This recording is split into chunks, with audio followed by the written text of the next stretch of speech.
So this is the second video on particle dynamics, Newton's laws of motion. Okay, this is in continuation of the first video. In first video, I summarized all the important topics which I am going to take up in this chapter. So in this, I mentioned in the first video that I'll take up a theoretical discussion on Newton's laws of motion. So in this, I'll take up a theoretical discussion on Newton's laws, especially first law of motion first. Okay, then I'll discuss Newton's third law, and then I'll pass over to Newton's second law, and then take up all types of numericals. Okay, so I'll take up this theoretical discussion on Newton's laws of motion. Okay, so in the classical domain of classical physics, motion of the moving bodies is governed by Newton's laws of motion. Okay, so in the domain of classical mechanics, now domain of classical mechanics I have stated already in the first video. So we are going to work in that classical domain. Classical domain, I'll just state it once again. Classical domain meaning speed v of moving object is less than c by 10 approximately, and size of the moving body is also not of atomic dimensions, usual dimensions which you observe every day from us eye and senses. Okay, so that is the classical domain. So dynamics of the motion of moving bodies in classical domain is governed by the Newton's three laws of motion, famous Newton's three laws. Okay, Newton's first law, Newton's second law, Newton's third law. So first I'll take up the discussion on Newton's first law. Okay, I'll take up the discussion on Newton's first law. Okay, so first what I'll do, I'll write down the complete statement of Newton's first law, and then I'll take up a detailed analysis of every clause and every aspect of it. Okay, so I'll just write down the Newton's first law statement. This is well-known statement. Okay,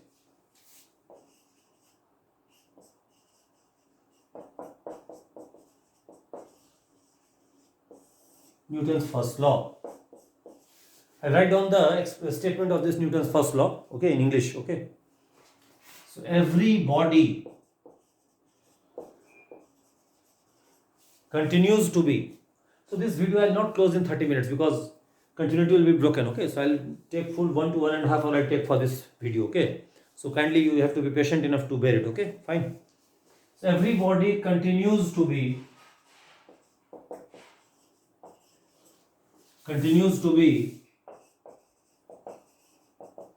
in its state of rest or uniform motion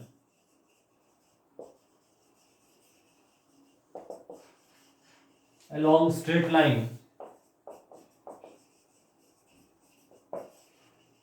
unless compelled by some external agent to act otherwise.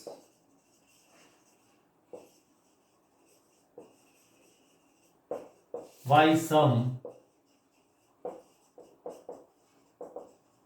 external agent to act otherwise. This is the statement of Newton's first law. Every body continues to be in its state of rest or uniform motion along a straight line unless compelled by some external agent to act otherwise. So this is the Newton's first law version. Okay. Now what I'll do, I'll take up a detailed word by word analysis of this for Newton's first law. Okay, fine. So first of all, this body is here mentioned, body. This body means what? Material bodies. Bodies made of matter, as we see everywhere, okay, around us. This body means material body, body made of matter. That is the meaning of the word body, material body, which we perceive by our senses. Okay, that is called the material body. Okay. Now what does it say? Every material body continues to be in its state of rest or uniform motion along a straight line unless compelled by some external agent to act otherwise. Now first of all, what is the second aspect? See, Newton's first law gives us a qualitative definition of force. Okay, so Newton's first law gives us a qualitative definition of force. It gives us a qualitative definition. Qualitative meaning not how much, what is it? Without going into mathematical details. Now what is that qualitative definition of force? Force is that external agent which changes the state of rest or uniform motion of body along a straight line. That is called the qualitative definition of force. So force is that external agent. Force is that external agent which changes the state of rest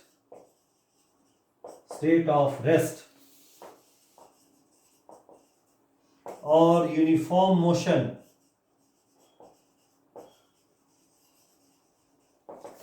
along a straight line,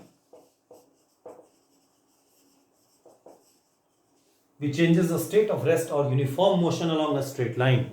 That is the force. Force is that external agent which changes the state of rest or uniform motion along a straight line. That is called the force, which changes the state of rest or uniform motion of body along a straight line. That is the definition of force. Okay.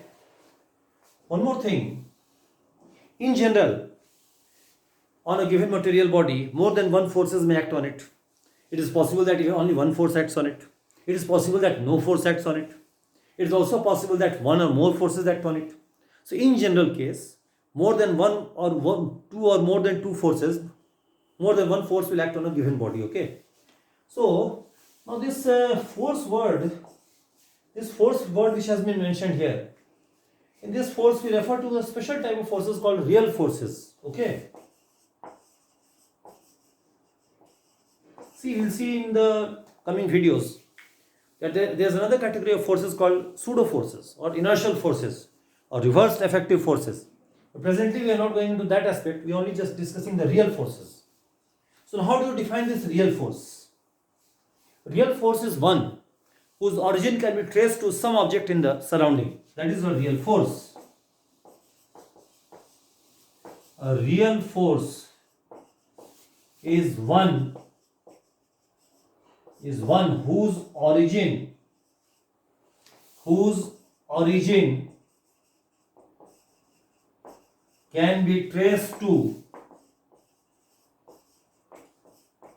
be traced to some object in the surrounding. That is called a real force. How to know whether a force is a real force or not? If you are given a force, then if you can find a material body in the surrounding which is responsible for generating that force, then that force will be termed as a real force. Okay. So now first I'll take up some examples of real forces, everyday forces which you encounter in nature. I'll mention those forces. Fine. So this side of it, okay.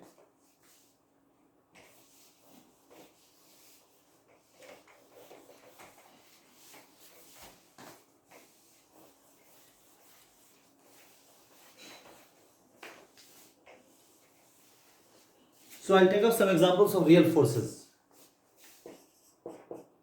Examples of real forces.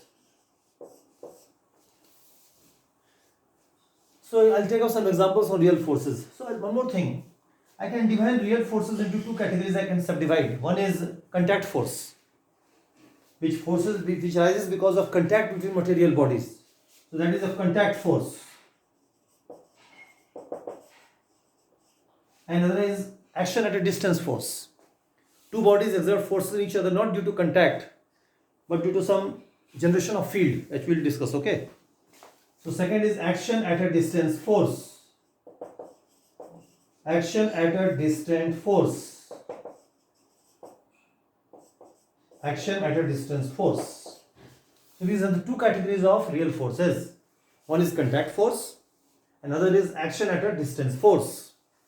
So I'll take up some examples of these different types of real forces. Okay. First I take the examples of contact forces. As the name suggests, contact forces arise because of the fact that two material bodies are in physical contact with each other. So I'll take up some examples on contact forces. For example, suppose we have given a rigid horizontal surface, a block lying here. Okay. With the block and the surface are in mutual contact here. So this surface exerts a normal force N on the body due to the surface. It's an example of a real contact force. It's a contact force. It arises because of contact between the body and the given surface. So this contact force arises because of contact between the body and the given surface. So it's an example of a contact force. I'll take up another example on contact force. Suppose we are given a rough surface. A body is sliding on this rough surface. V denotes the velocity of the body. So the surface exerts a friction force which is opposite to the direction of relative slip of the body with respect to surface. This is also an example of a real contact force. This also arises because of contact between the body and the surface. So this is also an example of a contact force. Alright. I'll take up one more example, some more examples of contact force I'll take up. For example, suppose that a block is hanging from a fixed ceiling by means of a rope. Okay. Suppose the block has some weight. Okay. So this is the string which is attached to block here. This string exerts a force T on the block in upward direction. This is also an example of a real contact force.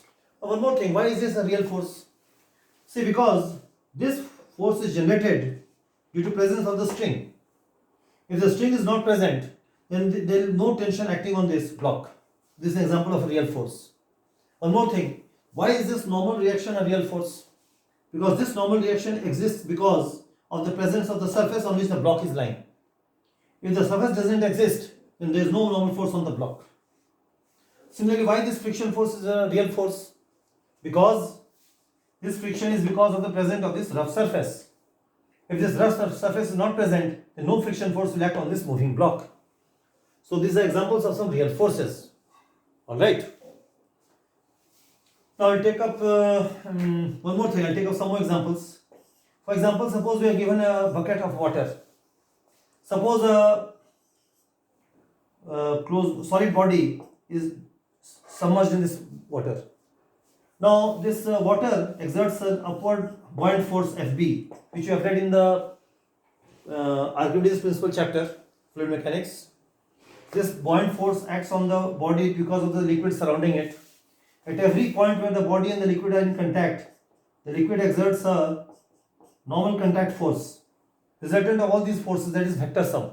That is the net buoyant force on this object Fb. This is also an example of a real contact force.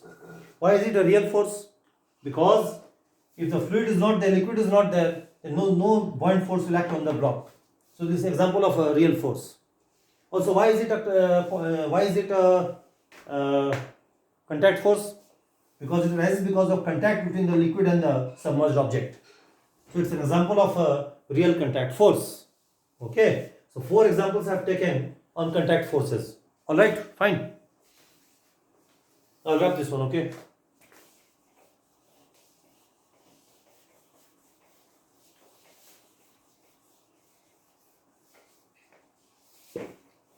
Now I'll take up some examples on action at a distance force. They are also real forces. So I'll take up some examples on action at a distance force. For example, something like this. Suppose that this is the Earth planet. Okay. A satellite revolves around the Earth in a circular orbit with the center at the center of Earth. So this Earth exerts a gravitational attraction force on the revolving satellite. So this force is not because of contact, because Earth and satellite are not in mutual contact anyway. It's an action at a distance force. This gravitational force on the object satellite due to this Earth is an example of a real force, and it's an action at a distance force. Why is it a real force? It is a real force because this force arises because of presence of Earth. If Earth is not there, then no gravitational force will act on this revolving satellite. Okay, so it's an example of a real force. Earth is responsible for generating this real force. Why is it a action at a distance force? Because Earth and satellite are not in physical contact. There is a gap between them. Okay, so we call it action at a distance force. See, action at a distance force is because of existence of a field. So in physics, the concept of field is very important. There are various types of force fields which exist, okay, in nature. For example, most common is the gravitational force field. Everyone knows it, I suppose. It's a well-known theory, well-known phenomena. Around any mass distribution, there is a gravitational field. If you place some other object in that field, then this set of masses exerts a gravitational force on that object, that is called a gravitational field force field. Okay. So this is one example of a real force in which is an action at a distance force. All right. I'll take up some more examples on action at a distance force. Everyone might be familiar with the Coulomb's law. Suppose Q1 and Q2 are 2 point charges separated by a distance r. Now these 2 point charges exert electric forces on each other. Again, this is an example of a real force, because see, if Q2 experiences electric force due to Q1 only because of presence of Q1. If Q1 is not there, then there is no electric force acting on Q2. So it's a real force. So electric force on Q2 is generated by Q1. So it's a real force. We can say that Q1 is responsible for generating this real force on Q2. But it's again an action at a distance force. It's not a real force. It's not a contact force, because Q1 and Q2 are not in physical contact. So it's an action at a distance force. Again, we'll see in coming videos, we'll see that the point charge generates an electric field in its surrounding space. And if in that electric field we place some of the point charge, then this point charge experiences a force because of the field generated by Q1. So it's again interaction through field concept. Okay. So this is also an example of action at a distance force. I'll take one more example of action at a distance force. For example, suppose that we have 2 powerful magnets. This is a north pole, the south pole. Okay. 2 magnets are here, north pole, south pole. Now, if in this region of space we project a charged particle with some velocity v in upward direction, it experiences a magnetic force Fm, which we'll discuss in the coming videos. Not just this will be discussed in 12th video, not 12th, 12th class 12th video. So I'll just mention here. This is the magnetic force on a point charge q moving at a velocity v in a magnetic field generated due to some given set of magnets. So this Fm is again a real force. Why is it a real force? It is a real force because this force is generated because of the presence of these 2 magnets. If these 2 magnets are not present, then no magnetic force will act on this charged particle q. Okay, fine. So it's an example of a real force. Now why is it action at a distance force? Because charged particle and magnet are not in mutual contact. It is action at a distance force. That is, the magnets exert force on this charge because of the magnetic field which they have generated in the surrounding space. So it's an example of action at a distance force.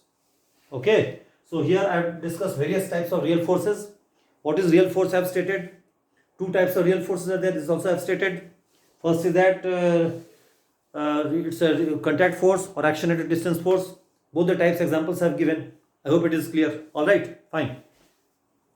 On this side of it, okay.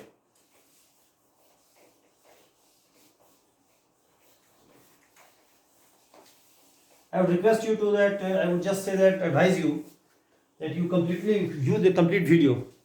Just initially, if you don't find it interesting, just don't leave it. If you go till the end, I hope you will like it definitely. Okay, fine. Now, one more thing. See, this some external agent. This I have stated that external agent means some force. Some real force acting on object. This also I have stated just now, previously here also, a few minutes later, before, that in general more than one real force may act on a material body. So if suppose we are given some material body, several real forces acting on it.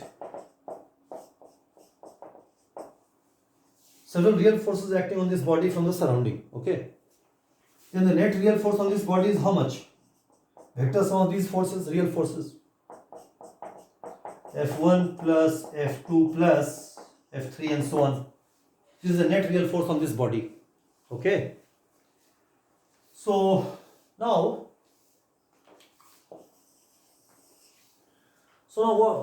what I'm telling is this. See, every body continues to be in its state of rest or uniform motion along a straight line unless compelled by some external agent to act otherwise. Okay. So what does this say? What does this first law say now?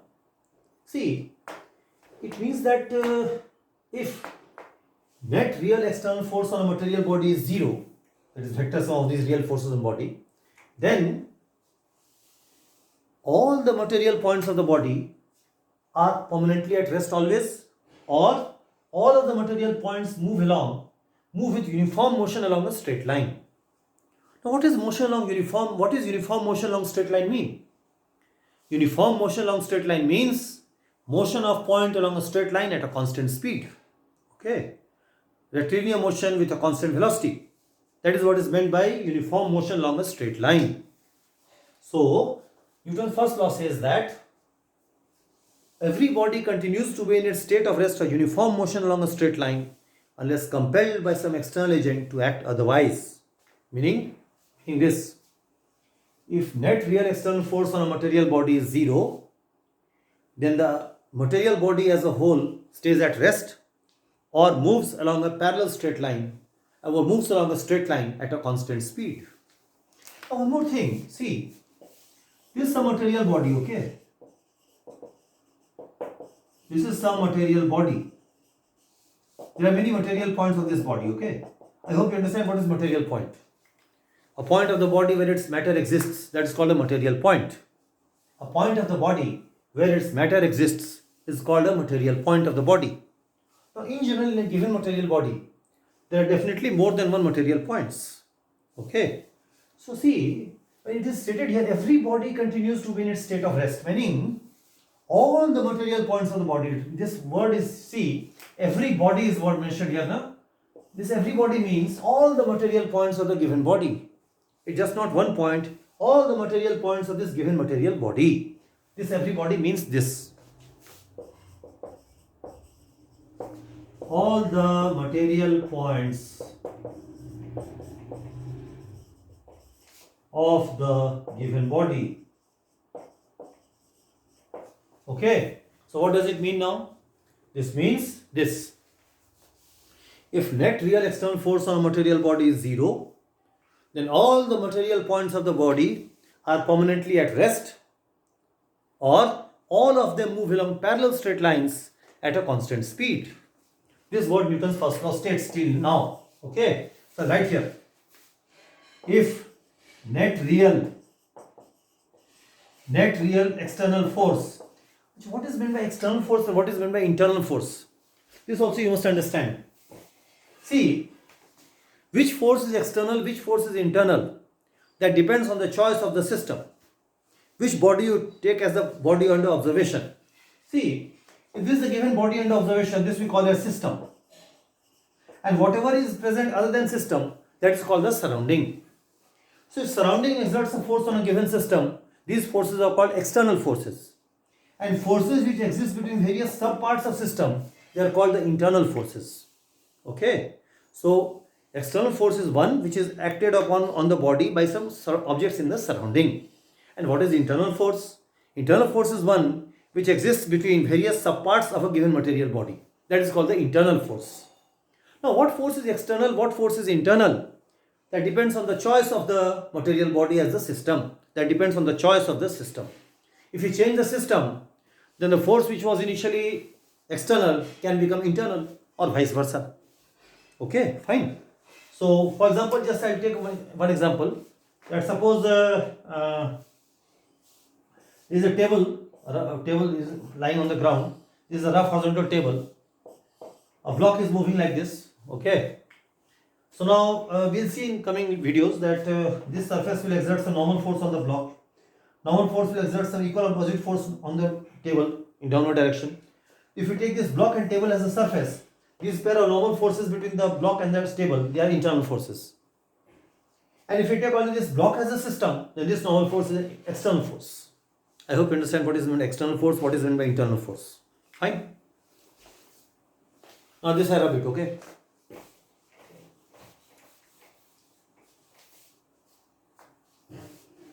So, what is external force, what is internal force I have mentioned, okay? So, this word is some external agent, meaning that real external force on the body. This external means external force. So, this means if net real external force on a material body is zero, then all the material points of the body of body are either always at rest or move along parallel straight lines at a constant speed. At a constant speed. Okay. So this is what Newton's first law tells. Till here what we have analyzed, what is the meaning, this is the conclusion which we arrive at. Fine. Alright. So if net real external force on a material body is 0, then all the material points of body are either always at rest or move along parallel straight lines at a constant speed. Okay.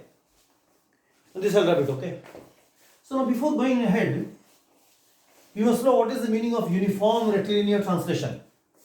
This has been discussed in great detail and there are videos on relative velocity. If you go there, you will get all those details. Okay. And the playlist for relative velocity, they are all have been given. If you press that about button of description of this video, description box of this video, you will go to that playlist.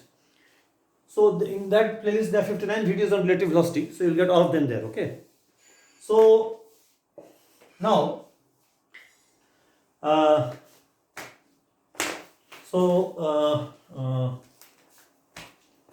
so this means that so uniform rectilinear translation meaning all the material points of a body move along parallel lines at a constant velocity.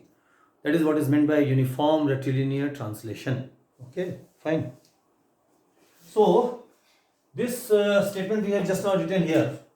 This means that if net real external force on a material body is 0, then all the material points of the body are either always at rest or the body moves along, undergoes a uniform rectilinear translation, because all move along parallel straight lines at a constant velocity. That is what is precisely meant by uniform rectilinear translation. So this means if net real external force on a body is 0, then all the material points of body are at rest or the body undergoes uniform rectilinear translation. Meaning, what is the meaning? This I have stated just now. Or the body undergoes uniform rectilinear translation.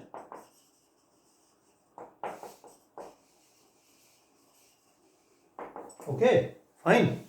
So till now, this is what is the meaning of this word, statement of this Newton's first law. So this is the conclusion which I have arrived till here. So what does it state?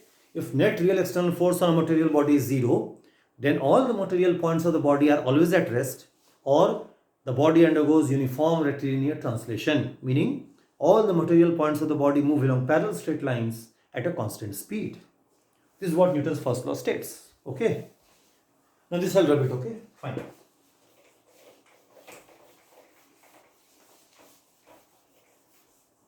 Now, one thing I'd like to say. See, motion is not an absolute concept, it's a relative concept. It is possible that a material body might be moving in one frame, but if observed from some other reference frame, it might be at rest. I'll just take up some examples. See, example, an elevator. Suppose a person is standing inside an elevator. Suppose the elevator moves upward with respect to ground. As seen from ground frame, the person is moving in upward direction along with the elevator. But as seen from this elevator frame, from the frame of this elevator, this person is at rest. So motion and rest are not absolute concepts, they are but relative concepts. A body moving in one frame may appear to be static in another frame. Okay. So now see, till here what I have said in Newton's first law. If net real external force on a material body is 0, then all the material points of the body are always at rest or they move along parallel straight lines at constant speed. That is, the body undergoes uniform rectilinear translation. Now, the frame in which, now see, this first law gives us another concept, a concept of inertial reference frame. Now, what is that inertial reference frame? This you must understand. You must understand the meaning of the word inertial reference frame. What is the meaning of that word? Meaning is this. See, meaning is this. If net real external force on a material body is 0, then the frame in which then the frame or frames in which all the material points of the body are always at rest or body undergoes uniform rectilinear translation is called an inertial reference frame. Okay. So first law of motion defines a family of frames called inertial reference frame. And how do you define inertial reference frame? As per this Newton's first law. As per this first law, inertial reference frame is this. If net real external force on a material body is zero, then the frames of reference in which all the material points of body are permanently at rest, or all the material points of body move along parallel lines as seen from this frame. Okay, that is body undergoes uniform rectilinear translation. That frame of frames are called inertial reference frame. So we denote this inertial reference frame by short word IRF. Okay. So how do we define inertial reference frame? If net real external force on a material body is zero, then the frames of reference in which all the material points of body are permanently at rest, or all of the material points of body move along parallel lines as seen from F. That is, the body undergoes uniform rectilinear translation with respect to that frame. Such frames are called inertial reference frames. Okay. So till now, Newton's first law says what? If net real external force on a material body is zero, then as seen from some inertial frame of reference, then as seen from any inertial frame of reference, all the material points of body are permanently at rest, or all the material points of body move along parallel straight lines at a constant speed with respect to inertial frame. Okay, that is, body undergoes uniform rectilinear translation with respect to inertial frame. So this is what is the meaning of Newton's first law till now. Okay, so regarding inertial frame, I'll take up some more discussion subsequently, but before I'll discuss some other concept. Okay, where we'll see that there are some faults in Newton's first law, which was discovered 150 years later. That was called the Eulerian correction of Newton's first law. Okay, so how do we define that inertial frame? If net real external force on a material body is zero, then the family of frames in which all the material points of body are always at rest, or all the material points of body move along parallel lines as seen from that frame are called inertial reference frame. Okay. So now regarding inertial frame, I'll take up some more discussion ahead, but till now I'm just confining myself to this inertial frame. Definition I'll explain just after that sometime. Okay. So the restriction is that if net real external force on a material body is zero, then as seen from inertial frame of reference, all the material points, restriction is not on one point of the body, but on all the points of the body. Then as seen from inertial frame, all the material points of body are always at rest or move along parallel lines as seen from this frame at constant velocity. Okay. Now, I'll just state here, we'll see just now that for all practical engineering purposes, this ground can be taken to an inertial frame. Actually, it's not inertial, but we can take it to be inertial for most of the practical engineering applications for small range motions near the surface of Earth, terrestrial motion which we called. Okay. So this I'll just explain just now, but before I take up this concept. Okay, fine.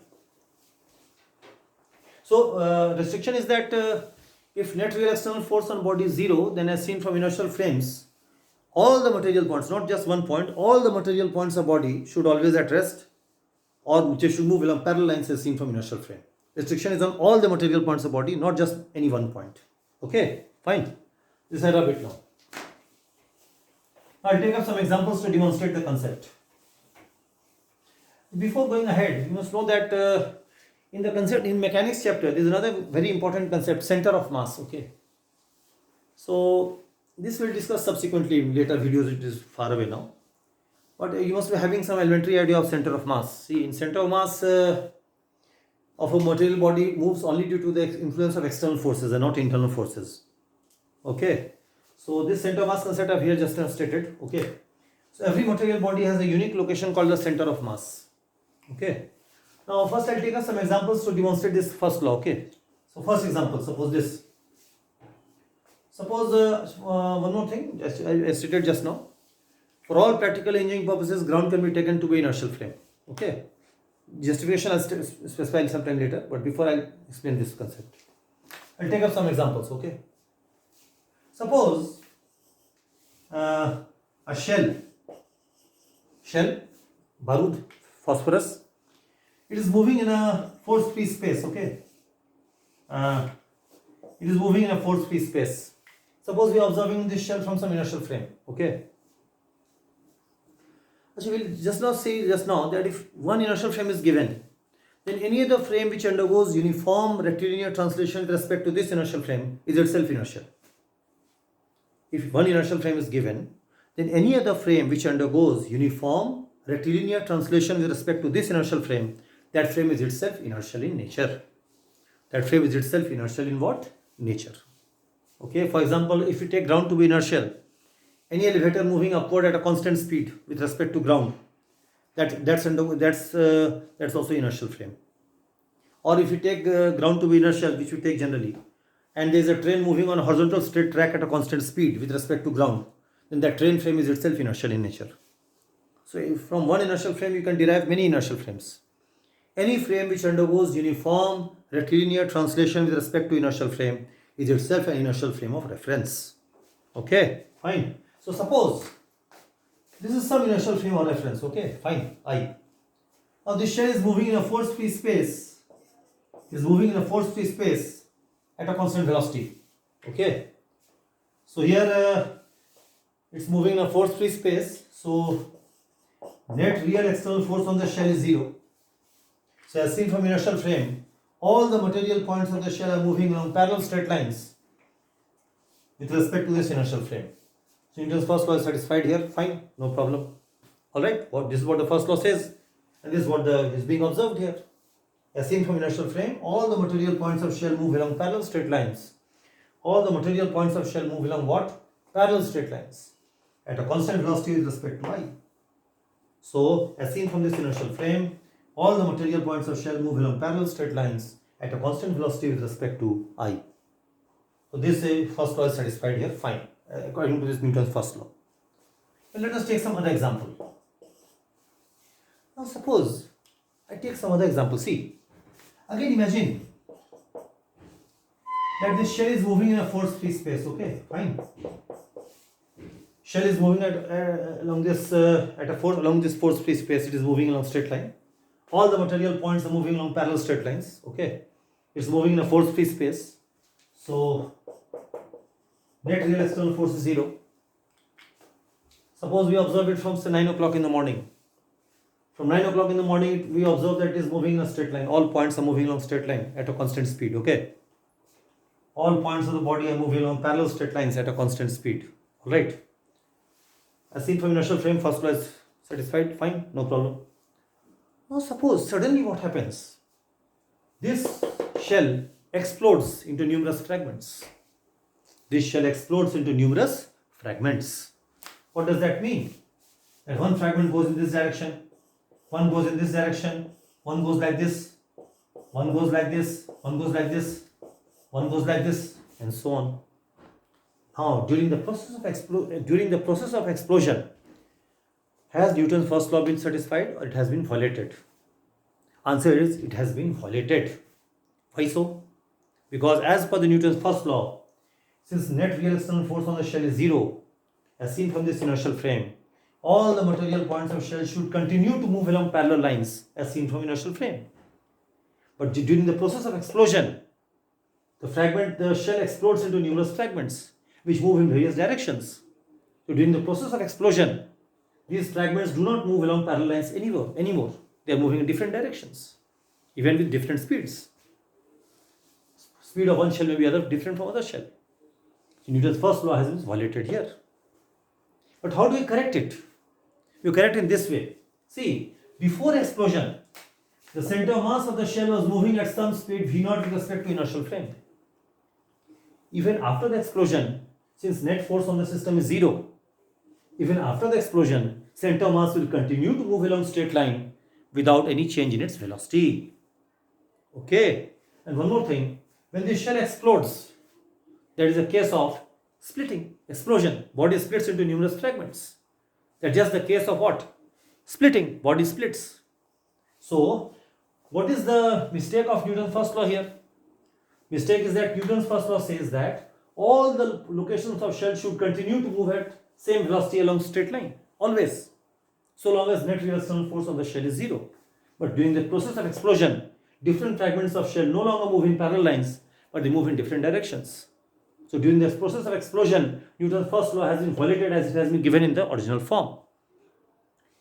So we see that it is possible that net real external force on body is 0, still the body may split. The body explodes into numerous fragments, that the body has split into numerous fragments. Okay. But one thing we would like to see. Before explosion, center of mass was moving at a speed v0.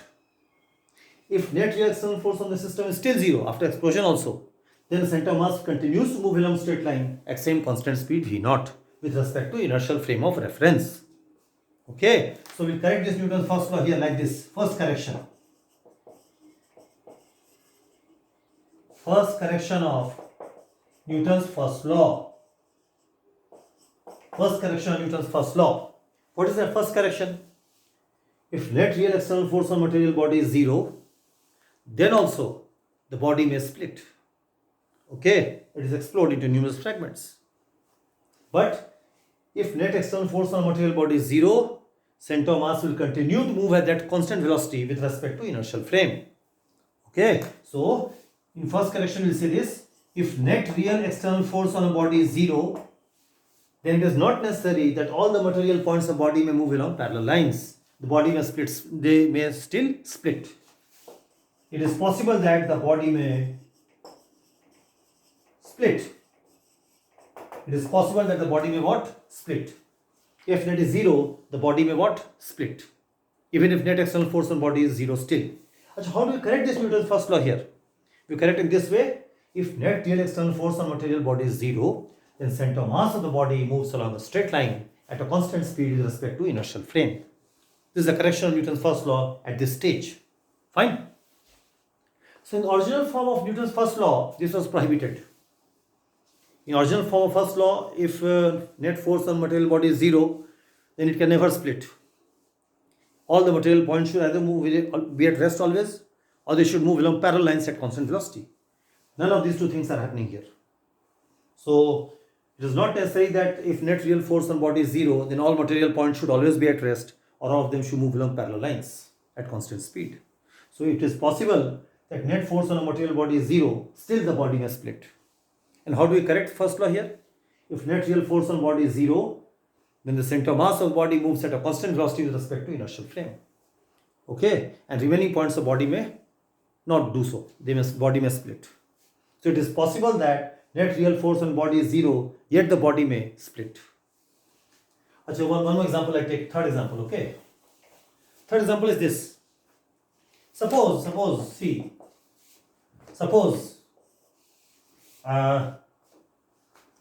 the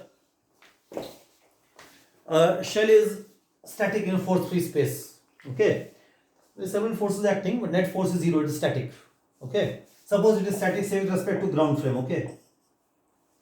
Now, ground frame I have mentioned just now, it is taken to be inertial. I have stated just now, ground is most purposes, it is taken to be what? Inertial frame. See. So, with respect to ground, all the material points of this body are at rest. And net force on the body is 0. Net real external force on this body is what? 0. Now at 9 o'clock, suppose we observe it at 9 am. All the material points of body are always at rest with respect to ground. That is inertial frame. Newton's first law is satisfied, fine, no problem. But suddenly suppose the body splits again into numerous fragments. Now again first law has been violated here. Newton's first law in original form as given by Newton has been violated here. Why so? Because what do you see? Since initially net force on the body is 0 and all the material points of body are at rest, then for always all the points of body should continue to remain at rest. But when the body explodes into numerous fragments, during the process of explosion, Newton's first law as given in original form by Newton has been violated. What do we see? Different parts of the body do not stay at rest always. So it is possible that net real external force on body is 0, yet the body may split. It is not necessary that if net real external force on body is 0, then all the locations of body should always be at rest. This is false. Again, how do you correct it here? We correct it this way. If net real external force on a material body is 0, then center of mass of the body is, if it is initially at rest, it will continue to stay at rest so long as net external force on the body is 0. Okay. So this is the first correction to Newton's first law, which I'll say like this. If net real external force on body is 0, then center of mass of the body is either always at rest with respect to inertial frame or moves at a constant velocity with respect to inertial frame. Okay, so first thing I explained. Fine. To add up this one, okay. Now take up some more examples, okay.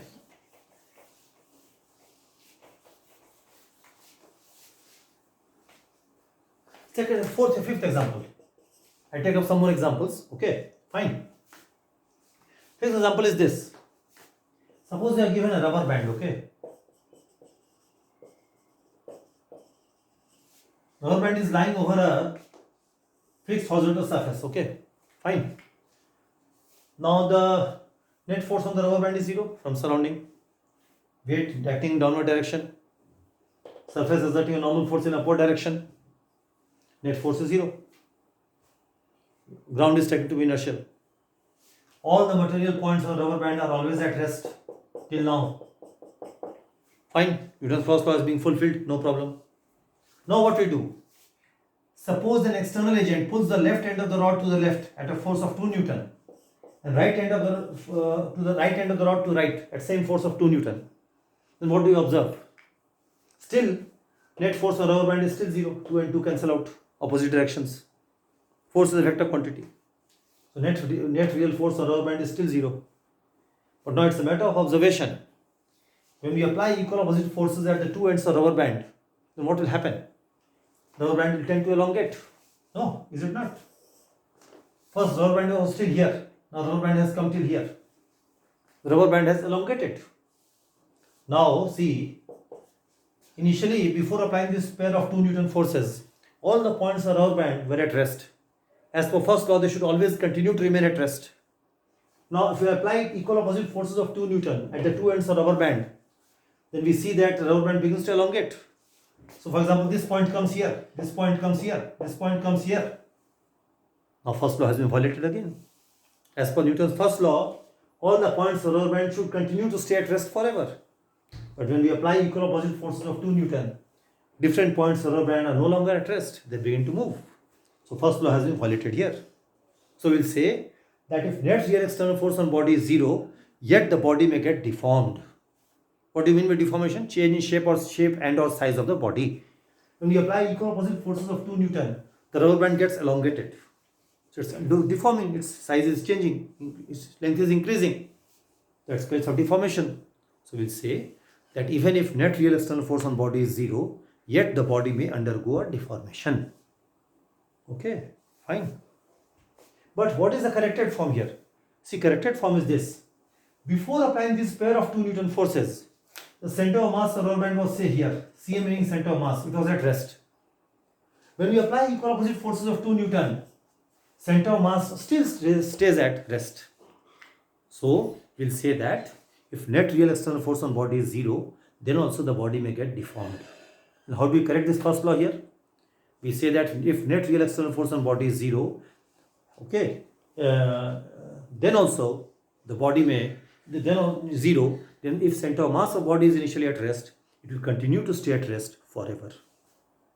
Okay, so this is a corrected version of second point correction to here. So what is the second correction to Newton's first law? What is the second correction to Newton's first law? If net real external force on material body is 0, then if center of mass of body is initially at rest, it will continue to stay at rest with respect to inertial frame. Body must still undergo a deformation even though net real external force on the given material body is 0. Alright, fine. Now I'll take one more example. See, I take one more example. See this. This is another example I take up, okay? This example is this, see. This example is something like this. Imagine that we have given a smooth horizontal surface, okay? A block is moving on this sliding on this smooth horizontal surface. A block slides on this smooth horizontal surface. See, here we observe the net force on the body is 0. Net real force on the body is 0 due to surrounding. Weight, normal force acting on the block due to the surface, they both cancel out. So net real force on the block is 0. Okay, so as seen from ground inertial frame, ground is taken to inertial, I have stated just now. All the material points of the body are moving along parallel lines at constant velocity. Newton's first law is given by Newton is satisfied here also, fine, no problem. So all the bodies undergoing a uniform rectilinear translation with respect to inertial frame, that is ground frame. Alright, fine. Now see, I take up one more example. See, this one. Imagine a uniform solid cylinder undergoing pure rolling over a fixed horizontal surface. A uniform solid cylinder undergoing pure rolling over a smooth horizontal surface. Pure rolling has been fully explained in the chapter on rigid body kinematics. 43 videos on relative velocity rigid body kinematics have been made. If you go to those videos, you can see all of them. Okay, all the playlists have been given. You go to the about button, you press, you get it. Playlist for the rigid body kinematics playlist is given. 43 videos have been uploaded. You'll get it there. Okay, fine. So see, now what are the forces acting on this body? Its weight, normal force on the body to the given surface. Now we are assuming that only contact force and weight acts on the body. There is no other force. Only two real forces act, and the vectors of these two forces is 0. So net real force on this material body is 0. Now as per Newton's first law, all the material points of the cylinder should always be at rest with respect to ground, but it is not true. Center is moving with some velocity. This point is moving with some velocity, say 2v. If center moves at vc, then upper point moves at 2vc. This also moves at some other speed. This point moves at some other speed. So what do you see? Net real force on this cylinder is 0. Yet all the points of the cylinder are not at rest. Also one more thing. Net force on the real force on the cylinder is 0. But still, all the material points of cylinder are neither at rest, or none of them are moving along. All of them are moving along parallel lines.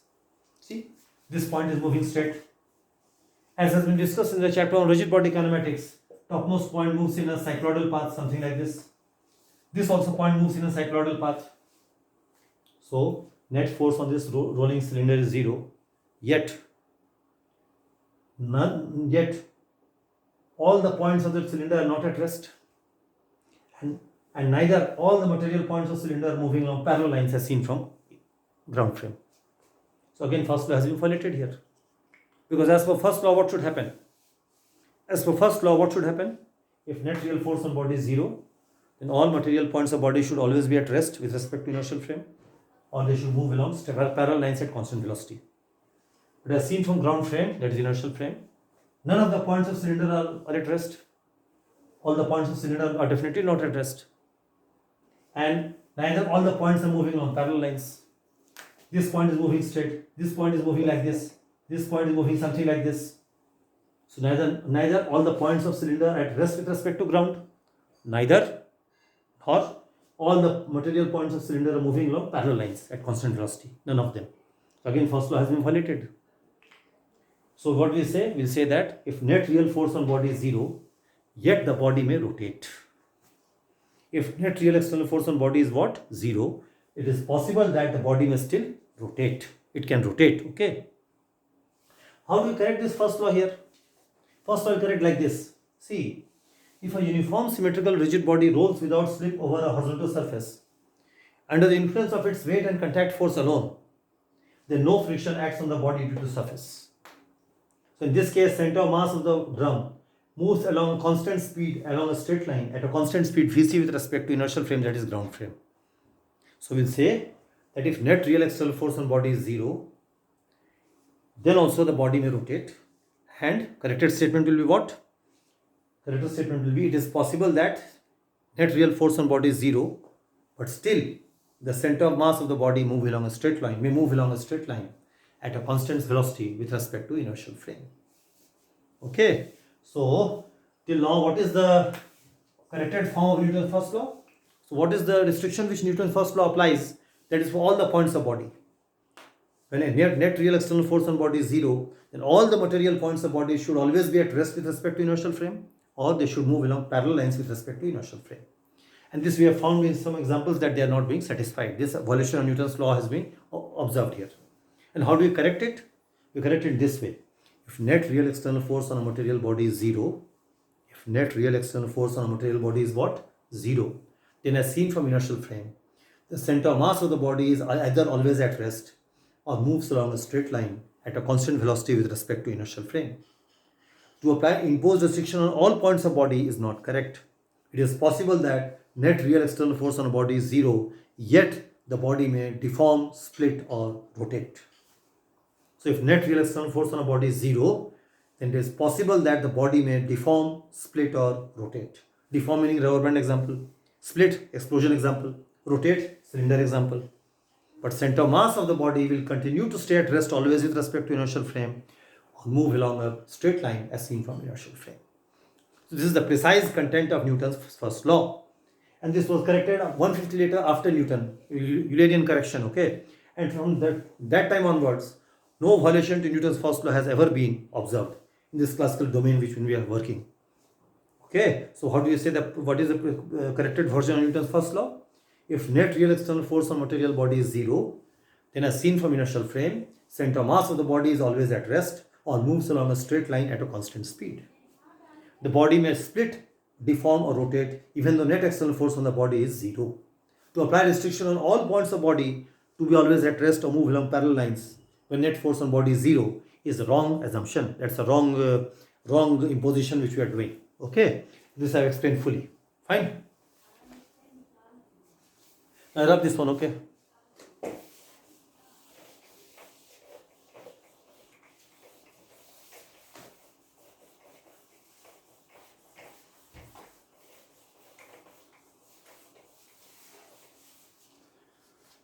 Now regarding inertial frame, suppose, see,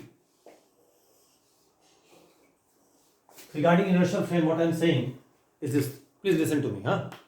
See, inertial frame I have just not defined. Okay.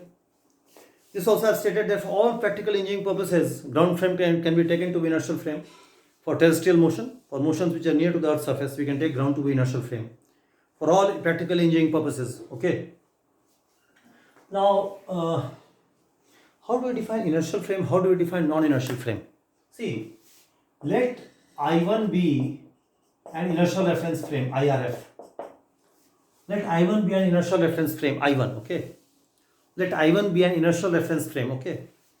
Any frame which undergoes uniform rectilinear translation with respect to I1 is itself inertial in nature. As I have stated just now, 5-10 minutes before. That is, if we take ground to be inertial, which we take for all practical purposes, which can take, then elevator moving in upward direction with respect to ground at constant speed. That's an example of inertial frame. Or elevator moving downward at a constant speed with respect to ground. That is also an inertial frame. Or a train moving along a straight track at a constant speed with respect to ground is also an inertial frame. A car moving along a straight highway at a constant speed of say 60 km per hour with respect to ground, that is itself an inertial frame. That is itself an what? Inertial frame. Okay. So any frame which undergoes uniform rectilinear translation with respect to inertial frame is also an inertial frame of reference. So this means only that frame is inertial which undergoes uniform rectilinear translation with respect to inertial frame I1. That means if some frame F does not undergo uniform rectilinear translation with respect to I1, then that frame is non-inertial. Okay. If particular frame F does not undergo uniform rectilinear translation with respect to I1, then that frame F is non-inertial. Okay. And how do we define? So it's defined in a negative way. Okay. Any frame which does not undergo uniform rectilinear translation with respect to inertial frame is a non-inertial reference frame. Now, non-inertial reference frame can be subdivided into two types: a translating NIRF, and second is rotating NIRF. Now, what is meant by translating NIRF? A reference frame which translates but non-uniformly with respect to some inertial frame. That's called a translating non-inertial reference frame. So I'll take up some examples. See, example is ground. Ground is inertial, as I've stated just now. Consider an elevator. Consider an elevator moving upward at an increasing speed with respect to ground. This elevator is an example of translating non-inertial reference frame. Or imagine an elevator moving downward with decreasing speed. This elevator is also a translating non-inertial reference frame. So any frame which translates but non-uniformly with respect to inertial frame is itself a non-inertial reference frame. Okay. For example, take one more case. A car moving on a straight highway with increasing speed with respect to ground. Then that car frame is an example of translating non-inertial reference frame. That car frame is an example of translating non-inertial what? Reference frame. Fine. So these are some examples of translating frames. Okay. Non-inertial frames. So what does translating non-uniformly mean? Translation means motion without any change in orientation. If you go to the relative velocity playlist, you will get all those things there. You get it. Okay. You can go just press the about button of the description box. You get you go to those playlists and relative velocity playlist. You get all those things. You'll get it. You just search them. Okay. So translating means motion without any change in orientation, non-uniformly. It's moving upward, moving in a straight line at variable speed, or moving in some curve without change in orientation with different speed. That's also non-uniform translation. Or even moving in a circular path without changing orientation at constant speed. That is also a non-uniform translation. So any frame which undergoes non-uniform translation with respect to ground frame is itself a non-inertial reference frame. That's an example of a translating non-inertial reference frame. For example, suppose that there's a rod. There's a rod. Suppose this rod say moves in a vertical circle with respect to ground. It moves in a vertical circle with respect to ground. Okay, at a constant speed. This is also an example of translating NIRF because it's translating, but its velocity is changing, direction of motion is changing. So it's an example of a translating non-inertial reference frame. So this example of translating NIRF I just not said. Okay. What is meant by rotating NIRF? Any frame which rotates with respect to inertial reference frame is itself a rotating non-inertial reference frame. Most common example of rotating NIRF is what? That what is that? Which moves? What is that which moves? Forget it. That moves in a vertical plane. A big merry-go-round. Merry-go-round. Yes, sorry. Merry-go-round. Yes. This is a merry-go-round. Merry-go-round. This merry-go-round is an example of a rotating NIRF. As the merry-go-round rotates, its orientation changes. So it's an example of a rotating non-inertial reference frame. Disneyland also you can call it, not merry-go-round, Disneyland. Okay, it's all right. I suppose is it clear what I'm saying? Okay. So this is an example of translating and rotating NIRF. Okay. So now one more thing, one fundamental point I would like to say. If I1, I2 are two inertial frames and P is the moving point, then at any instant of time, acceleration of point as seen from any two inertial frames is always equal. This point is important, which has to be noted down. Acceleration of a moving point. Acceleration of a moving point as seen from point P at a given instant. At a given instant. As seen from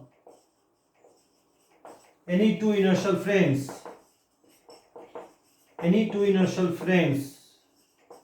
is equal, always equal for all times.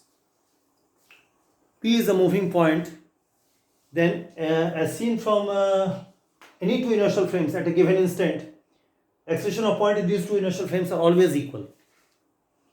So if I1, I2 are two inertial frames and P is the moving point, then at any given time instant, acceleration of P as seen from any two inertial frames are always equal. Okay, fine. This I'll grab it, okay?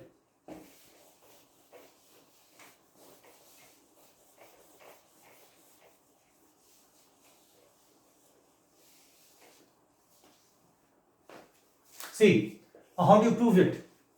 Now for this you must go to the relative velocity playlist. You will get all the details of this acceleration relation between two rotating frames. See, for example, F is some frame, M is some frame. M rotates with respect to F. Omega is the angular velocity of m with respect to f at certain instant.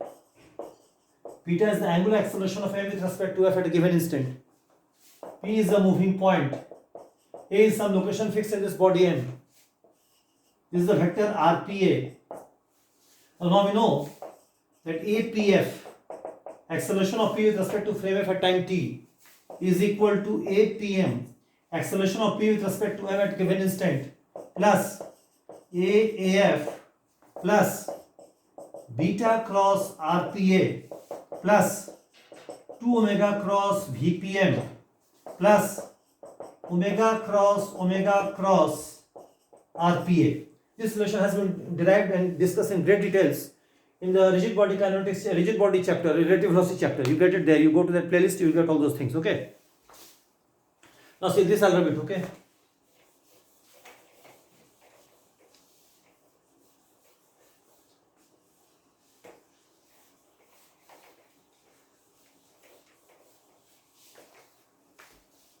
So this formula I apply here now.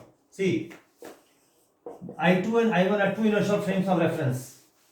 Okay. P is the moving point under observation. Now instead of F we have I2 and instead of M we have I1. A is some fixed location of frame I1. This is the vector RPA. Now this formula I apply in this case. APF meaning acceleration of P with respect to I2. Sorry, API2. Acceleration of point P with respect to what? I2 is equal to APM, acceleration of P with respect to M, that is acceleration of P with respect to I1, API1 plus AAF, AF meaning what? AAI plus beta cross RPA. Beta is what? Angular acceleration of M with respect to F. In this case, angular acceleration of I1 with respect to I2 plus 2 omega cross VPM. VPM means becomes what? VPI1. What is omega? Angular velocity of I1 with respect to I2 plus omega cross RPA. What is omega? Angular velocity of M with respect to F. That is the angular velocity of I1 with respect to I2. So this is the relation. Now see, I1, I2 are both inertial. I1, I2 both frames are inertial. This means with respect to I2, I1 undergoes uniform rectilinear translation. I1 undergoes uniform rectilinear translation. Okay, fine. Now see, this is a bit okay. Now, since I1 undergoes uniform rectilinear translation with respect to I2, this means with respect to I2, I1 translates. And we know that a translating body has a zero angular velocity. So in this case, angular velocity omega of I1 with respect to I2, this omega, this becomes 0. This term becomes 0. Omega 0, this term drops out. Omega 0, this also becomes 0. Now one more thing, beta is the angular acceleration of I1 with respect to I2. Now since angular velocity of I1 with respect to I2 is always 0, that is constant. So derivative of omega with respect to time, that is 0. Derivative of constant 0, that is also 0. So beta also becomes what? 0. This also term goes away. So beta is the angular acceleration of I1 with respect to I2, that is also 0, because there is angular velocity of I1 with respect to I2 is always 0, and beta is the derivative of angular velocity. Angular velocity is always 0, so derivative of constant is 0. So beta also becomes 0. One more thing, I1 undergoes uniform rectilinear translation with respect to I2. So all the locations of I1 move along parallel straight lines as seen from I2 at a constant speed. Now A is the location of this inertial frame I1. So A also moves along a straight line at a constant velocity with respect to I2. So AI2, this is AI2, this also term drops out. So what do we get remaining? We get API1 is just equal to API2. So this is the proof of this equation. So what we have proved just now? We have proved that if I1, I2 are two inertial frames, then at any given time instant, acceleration of point P as seen from these two inertial frames are always equal. And reason is, what is the reason? Reason is that since I1 undergoes uniform rectilinear translation with respect to I2, therefore omega and beta become 0 always, and I2 also becomes 0, so AP I2 is equal to AP I1. Alright, fine. So this relation you must remember it definitely. These are some conceptual points which have to be taken into account fully. Alright, fine. Now, regarding inertial frames, see, regarding inertial frame, what I would like to say, see, regarding inertial reference frame,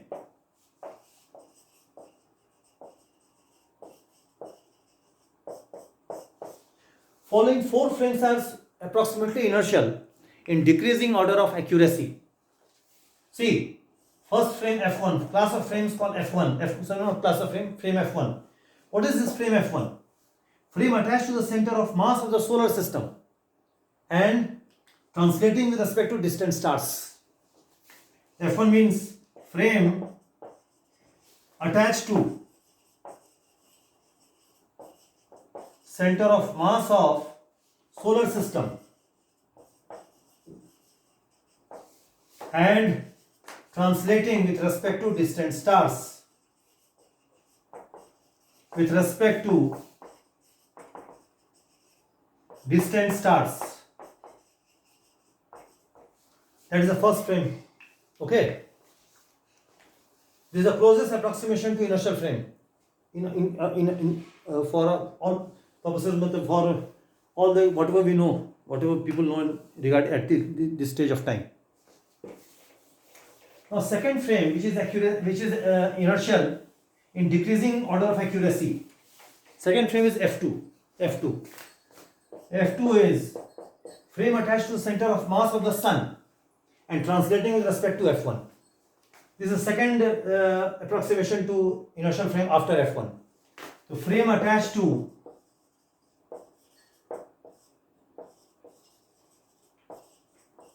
center of mass of solar sun and translating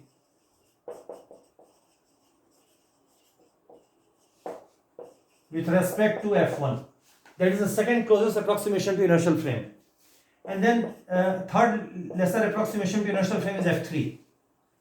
Frame attached to center of mass of the earth and translating around the sun. Elliptical translation. Frame attached to center of mass of earth and not spinning along with it. You know that earth spins about its axis and not spinning with it. It is moving around the sun without any spinning motion. That is, it just undergoes elliptical translation. That is, it undergoes elliptical translation.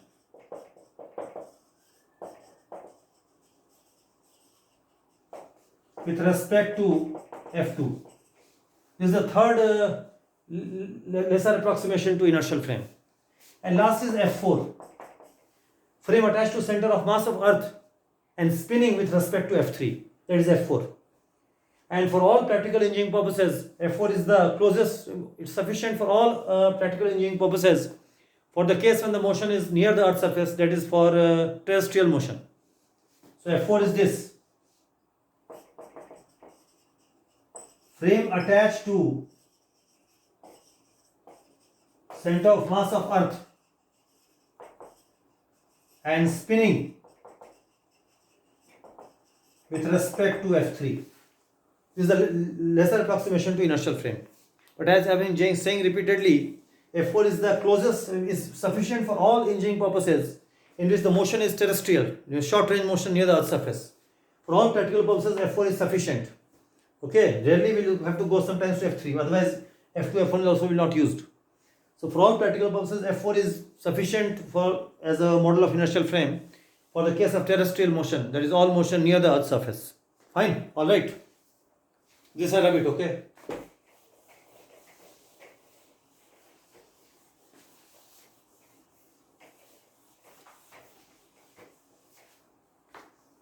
So this point I've said. Last thing I'd like to say in first law is the concept of inertia.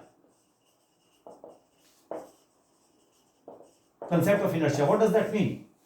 See, concept of inertia means that if you want that center of mass of body accelerates with respect to some inertial frame, some net force should act on the body. Otherwise, it's not possible. That is what I'm saying is that it is not possible that if net real external force on material body is 0, then its center of mass will accelerate with respect to inertial frame. That is not possible. So, so if we want that center of mass of a body accelerates with respect to inertial frame, then some net non-zero force, real force should act on the body. If net real external force on body is 0, then it's not possible that the center of mass of body will accelerate with respect to inertial frame. Alright, okay. So if you want that center of mass of body accelerates with respect to inertial frame, then net real external force on the body should be a non-zero value. Only then it is possible that it will accelerate. So this means that if you have two material bodies, there is a center of mass cm1, center of mass cm2. If we apply same net external force on two bodies, and if acceleration of center of mass cm1 with respect to I is same as a cm2 with respect to I, then we say that these two bodies have same inertia. Given two material bodies, same real external force acts on the two bodies, and if acceleration of center of mass of two bodies with respect to inertial frame is equal, then we say two bodies have same inertia. If a cm1 is less than a cm2, that meaning that body 2 has more body 2 has less inertia. This is body 1, this is body 2. Body 1, this is body 2. So if a cm1 is less than a cm2, this means for same external force applied to two bodies, if a cm1 is less than a cm2, this means that the mass of first body is greater than mass of the second body. And if a cm2 is more than a cm1, a cm1 is more than a cm2, in that case mass of first body is less than that of second body. Is it alright? Mass of first body, mass of what? First body. Mass of first body is less than the mass of second body. This is the concept of inertia. Okay. So inertia means that if you want that center of mass of body should accelerate with respect to inertial frame, then for this some net non-zero force should act on the body. If net real external force on body is 0, it is not possible that center of mass of body will accelerate with respect to inertial frame. It's not possible. And if we have two material bodies and net real external force on two bodies is same, and then we observe that accelerations of center of mass of two bodies with respect to inertial frame is same, then two bodies have equal inertia. Mass is a quantitative measure of inertia. If same real external force acts on two bodies and acceleration of center of mass of first body is less than that of second body, then we say that inertia of this is more than this. And if ACM2 is one more case, ACM2 is suppose less than ACM1. So we say this has greater inertia, this lesser inertia. Okay. This is the is it clear what I have said? I'll repeat it again. If ACM2 is more than ACM1, then this has lesser inertia, this has more inertia. Okay. So this was a detailed, extensive discussion of first law. I hope you have understood it. Okay. It was not just traditional discussion of first law, because the important points have been stated regarding first law. Violation of first law has been taking place, and I've just now mentioned that this Newton's first law has been modified by Euler 150 years later. This is called Eulerian corruption, and from till that no other violation of Newton's first law has ever been seen till now. Okay, so I just said the corrected version of Newton's first law. If net real external force on body is 0, then as seen from any inertial frame, center of mass of the body is always at rest or moves along a straight line at a constant speed. It is possible that even though net external force on body is 0, yet the body may deform, split or rotate. Okay, it is possible that net real external force on body is 0, yet the body may deform, split or rotate. And to apply restriction on all points of the body is wrong. Only center of mass restriction should be applied only on center of mass of the body if net real external force on material body is 0. Fine. These are discussed in great details. This was necessary because this video has taken a lot of time. But there's no other way out, because if I split it half and the remaining explain half in another video, continuity is broken. So this is why this video was literally longer. Okay. So next video, third video, I'll take up discussion on third law. Then I'll pass over to second law. Okay. So this I close it here. Fine. All right.